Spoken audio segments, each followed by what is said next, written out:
Exercice. Il s'agissait d'identifier le système numérique d'entrée U et de sortie Y, caractérisé par cette équation-là, avec A et B, les paramètres identifiés. Donc, on relève 4 signaux qui sont exprimés dans ce tableau et on cherche à identifier le vecteur de paramètres. Donc, A et B, ce sont les inconnus. On peut les mettre dans le vecteur X. Montrer que le problème s'apparente à un problème des moindres carrés et déterminer la solution optimale. Donc, l'idée, c'est de trouver X étoiles sous cette forme-là, comme on vient de le voir tout à l'heure. Donc, X étoile sera A transposé A inverse fois A transposé fois B. Là, il y a une coquille sur ce transparent. Ce n'est pas grand B, c'est petit b. Et je vous ai juste mis comme rappel ici comment on calcule l'inverse d'une matrice 2-2. Donc, il faut écrire les 3 équations.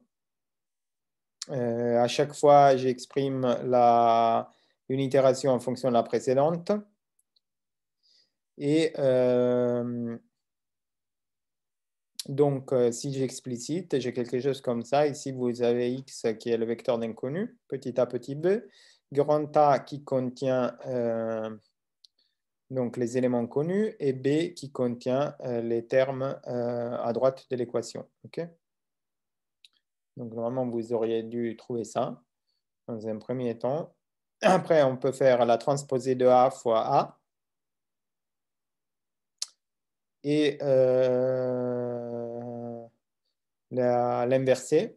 Donc ça demande une calculatrice normalement pour faire ce calcul, mais il s'agit bien du calcul qui est dans le cadre bleu.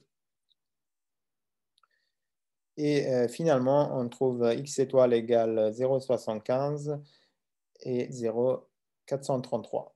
Okay, donc on peut le réécrire,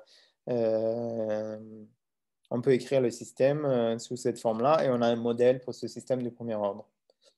D'accord? Donc, si vous écrivez ça en introduisant le retard, Z, okay, la transformer en Z de cette fonction, elle est donnée comme ça, et vous pouvez écrire carrément la fonction de transfert, qui est donc 0,433 divisé par Z moins 0,75. Monsieur, Oui, attends, et juste une dernière chose que je voulais dire, c'est qu'évidemment, si vous avez plus de... si vous mesurez d'autres itérations, par exemple ici, vous avez continué à mesurer des U et des Y à l'itération 4, 5, 6, etc. Il faut refaire le calcul et vous pourrez affiner votre calcul. Plus vous avez de données, le mieux c'est. C'est vraiment comme des statistiques.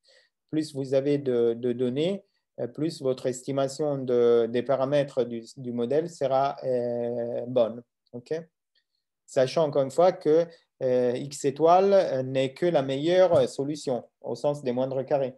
Mais ce ne sera pas, ça ne vérifiera pas exactement les équations à chaque itération. Sur ça, j'ai fini. Voilà. Donc,